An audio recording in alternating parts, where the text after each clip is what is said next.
I think it started. Everyone, if you want to take a selfie before we start, just customary, if you want to turn on your video.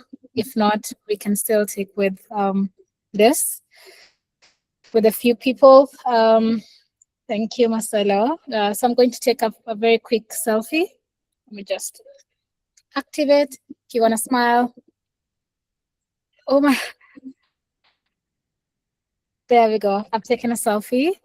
Thank you so much for all your smiles. And thank you so much, Graven, for accepting to lead this workshop. For those of you who don't know, Graven is the co-founder of FlowState, and FlowState is the home of GoodBuilders 3. And I'll let him introduce FlowState because he can do a better job than I can. But we work closely to host and do everything builder related on FlowState. He turned this very quickly. He turned this around very quickly, and having seen how FlowState has grown and how people have started to use it, we thought that he's the best person to lead this workshop. So Graven, welcome. The floor is yours. I can't wait to learn because at a point where I start to build myself, I would also want to know how my product gets used. Yeah, excuse me. Have a little bit of a cough, so excuse that. Yeah, excited to be here. Appreciate working with GoodDollar and being a part of this community. I just up front, I'm going to say this is not going to be a one hour talk. It's going to be short, sweet, to the point. Like I said, I like using people's time effectively. So we'll maybe shoot for 15, 20 minutes, but also that leaves plenty of time for questions and engagement if people want it. And so I know we're at computers and there's a million distractions. If you want to turn on your cameras and feel that connection here and not get pulled into other things, that'd be awesome, but no worries if not. So yeah, I am Graven. I am one of the co-founders at FlowState, and one of, I guess what we are is we're a builder collective, and we focus on building streaming money solutions.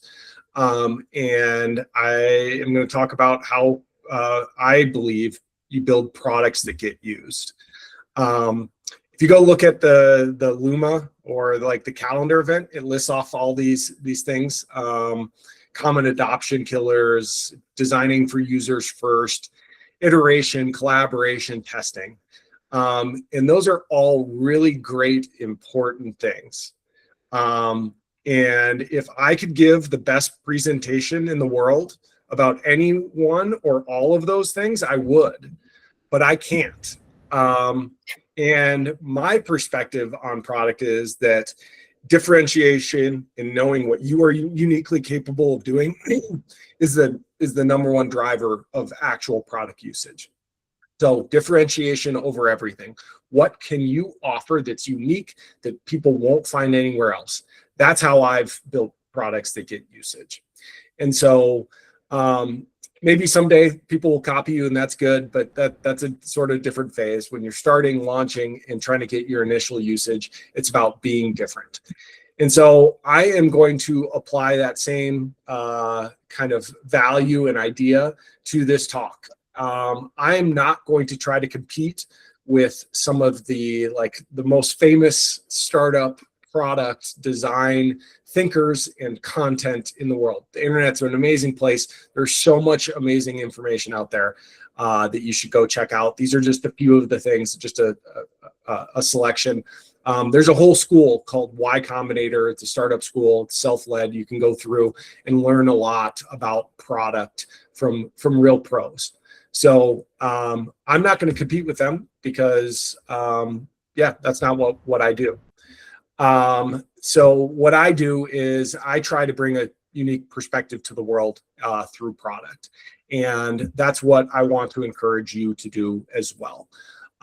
So this talk is going to be this sort of meta thing instead of like those very important, awesome things to round out your product. Instead, it's going to be this encouragement to do something that's radically unique to you so that you can attract users, customers.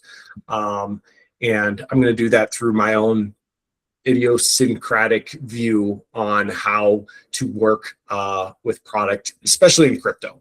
None of these talks are about crypto. So I will splash that in, that there is this unique market that a lot of us are working in.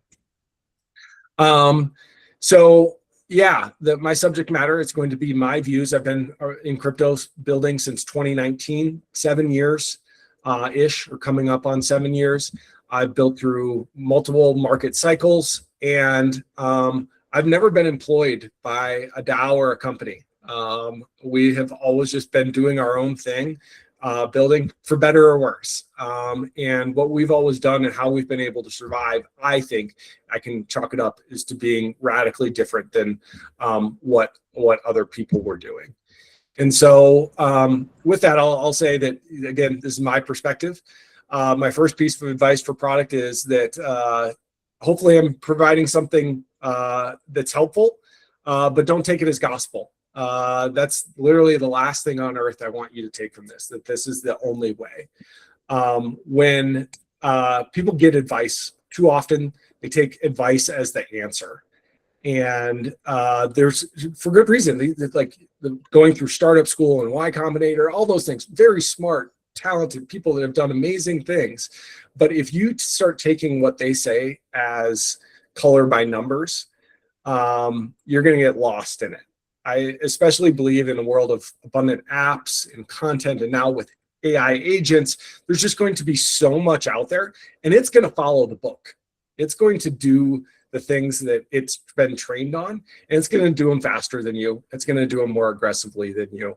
And so if you don't want to get lost in that brutal competition, you need to focus on doing what it is that your unique human experiences, what your unique perspective, what your unique motivation can bring to the table.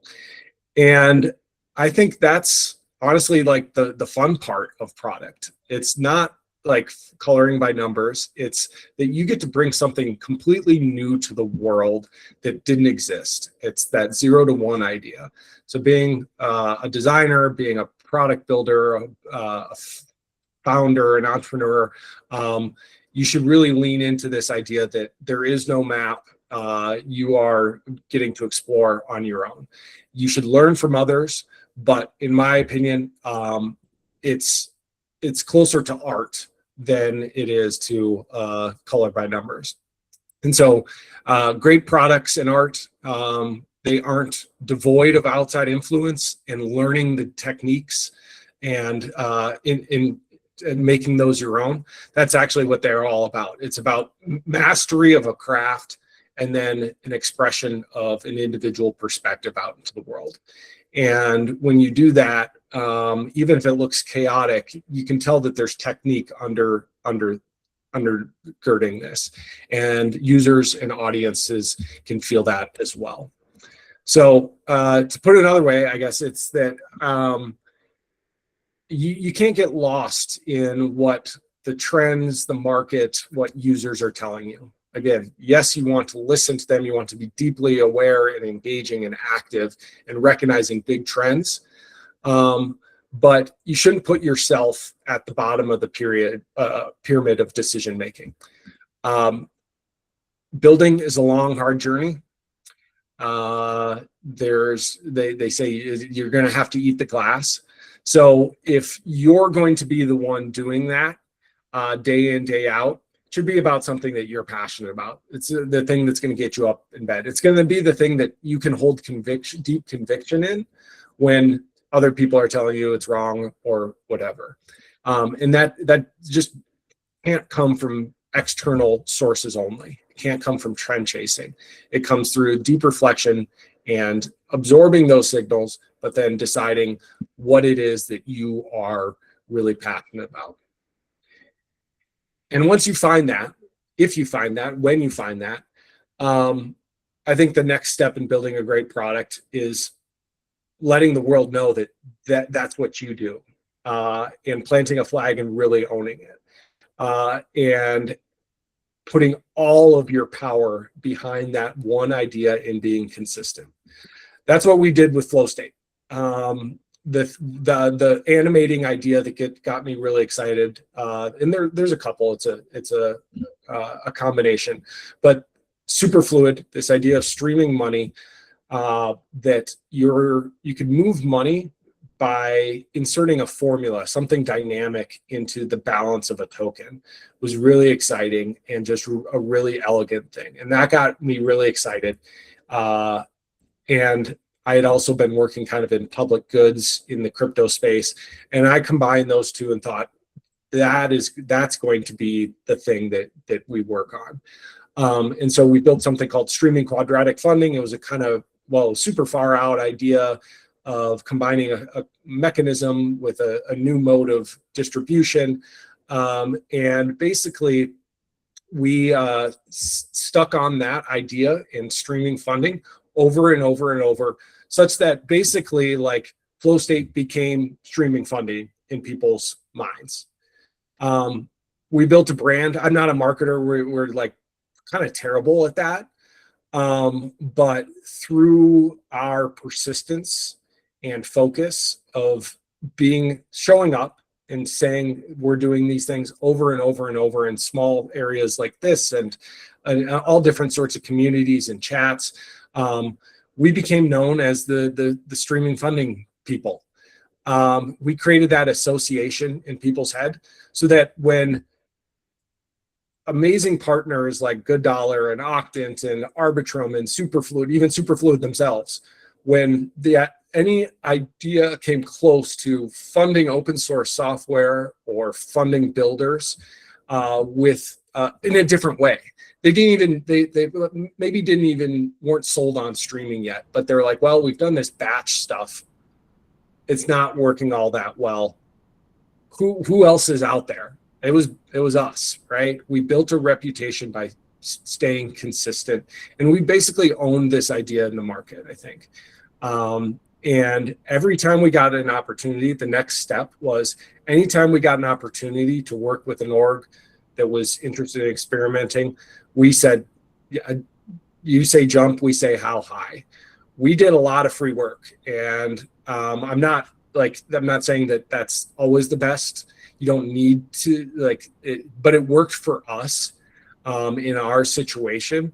But I think we combine this idea of, well, okay, we weren't great marketers, but if we stayed consistent and kept doing the same thing over and over, and if we were right, people would come, they would find us. And when we did, we would show them that their trust is put in a good spot. Rael mentioned this GoodBuilders program came about, and the expansion of the platform, I think, is an example of that. Came together around like Christmas last year. They were like, hey, could you build out a full suite of tools, not just the streaming funding stuff? And we said yes. And I think that's actually an example where like we kind of graduated on from something. Breaking through in a market is really about focus and finding your points of leverage. You have a limited amount of time and energy and mental power. It'd be great if you could do everything, be perfect, do it all, but that just doesn't happen. So I think the alternative version of this is just a graph. It's called like a radar graph or something like that. But the idea is it's okay to be spiky. You don't have to be perfect. You don't have to be everything to everyone. If you have one or two things that you do really well and uniquely do well, again, those people will find you. I'd say the GoodDollar program is maybe an example of us having done streaming funding, done season 2, and then acknowledging that the market is pulling us towards doing these other things so that that we can fulfill the whole spectrum of user needs.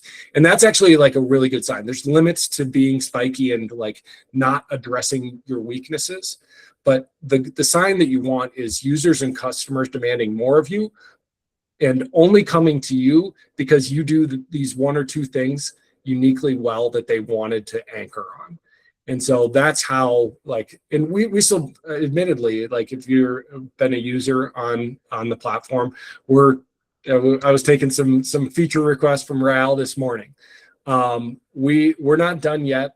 on the product. We'll continue to do it, but GoodDollars put the faith in us because of our expertise in what we did in building the contracts and the core mechanism of streaming out this funding in interesting ways.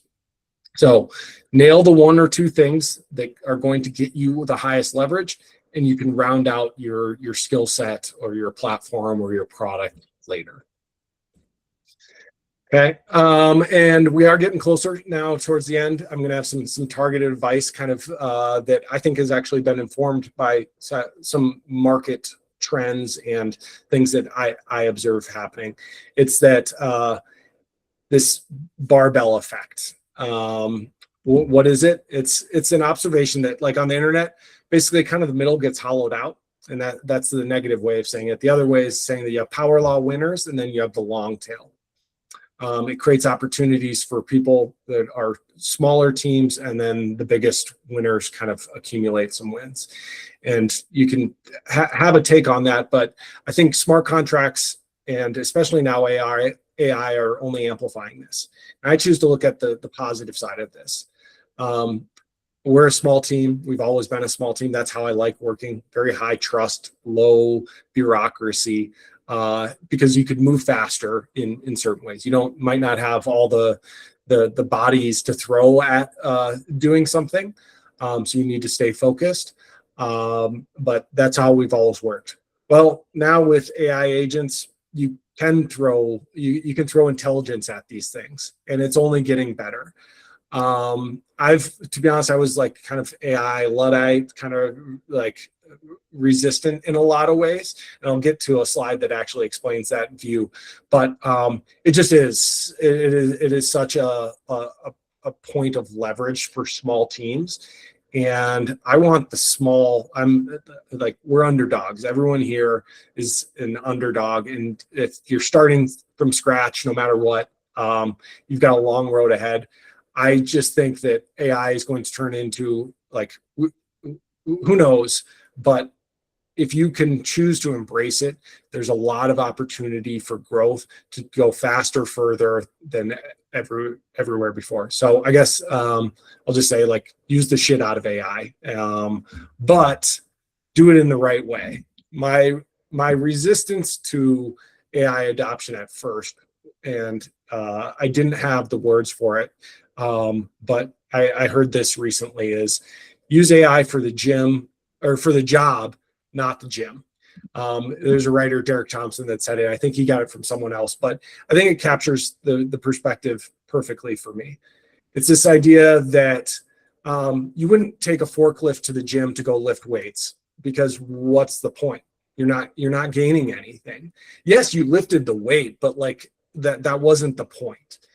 And so that really hammers it home. I, of course, used AI to create this image. But there's that judgment in your job, in your product, in your craft. What do you, what is your gym? Where do you hone your critical thinking? Where do you hone what it is that you do, and make sure that you're still on top of that?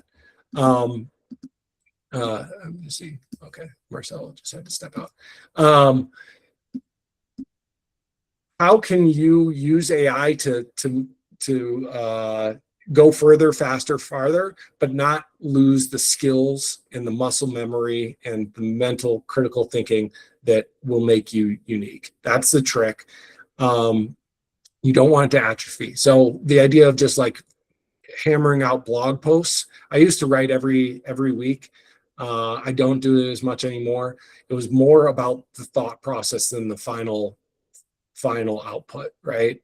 And so as you are working with AI, as you're doing these things, don't offload your critical thinking. Use it to go further where you've already thought critically about what it is you want to do.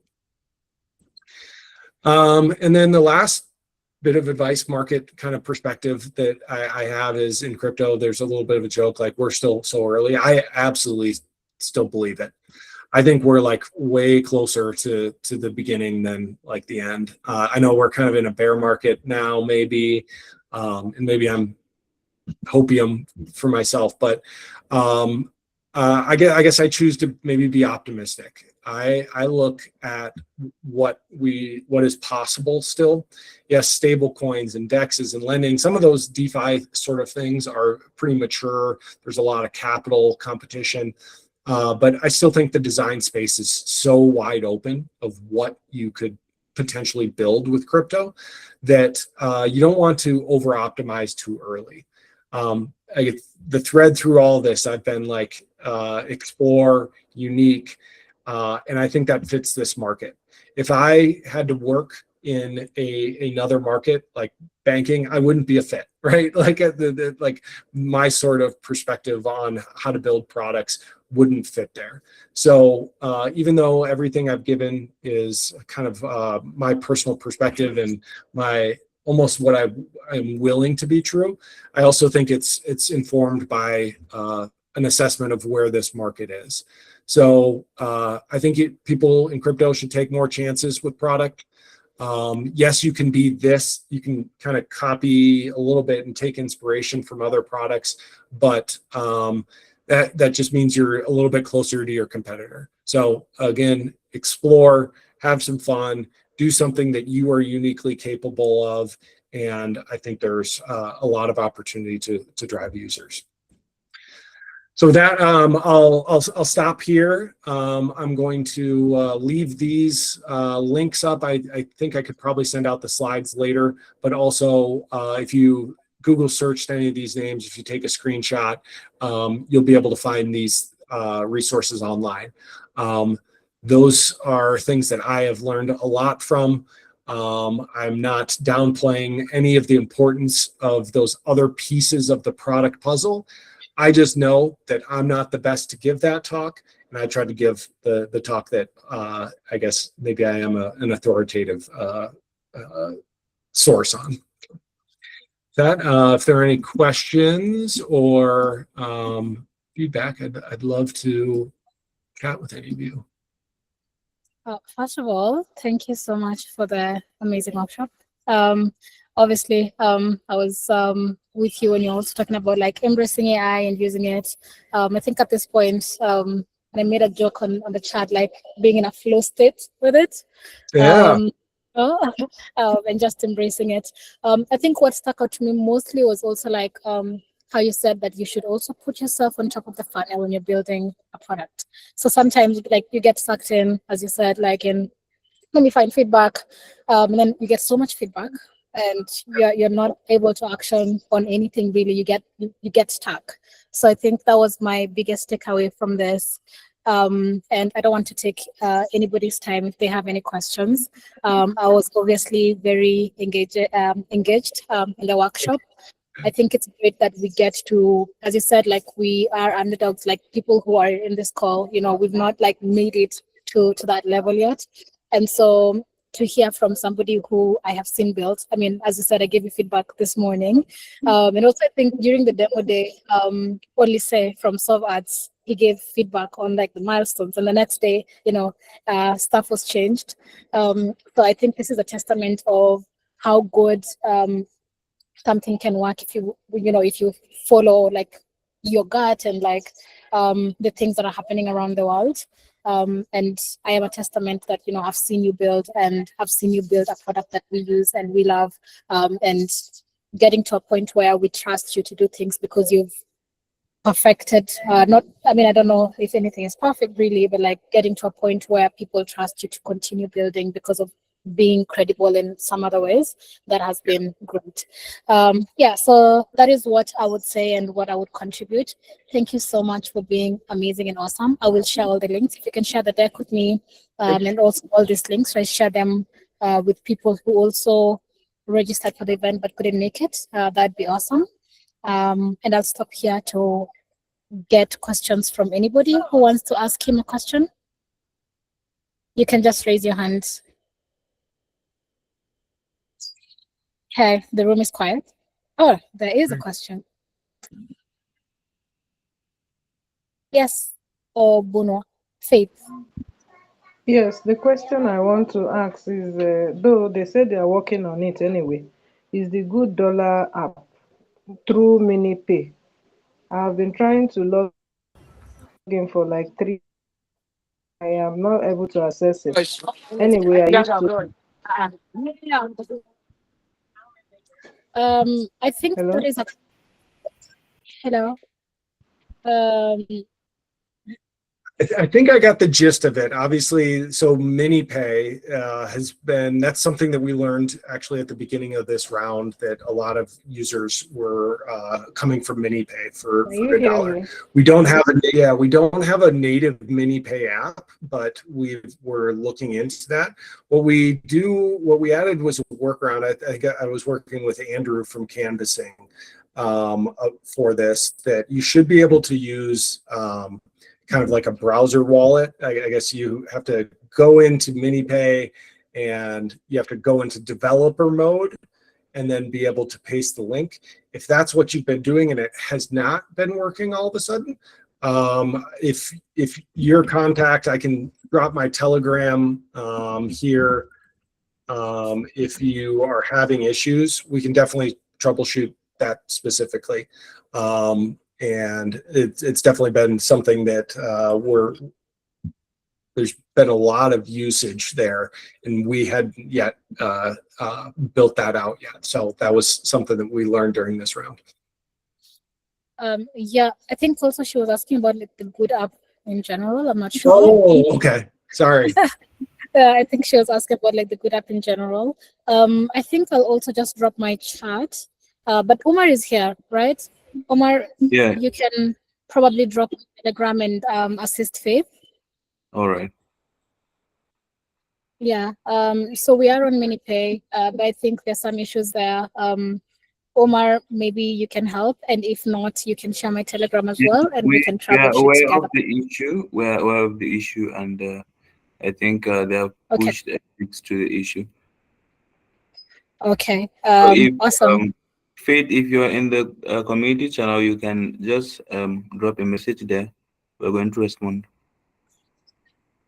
I have always dropped message about they restricted me from chatting on that group. Yeah, so that's why I'm she asking. did already. So we've responded, and then we're still waiting for response from Louis. It's going to give us more response on that.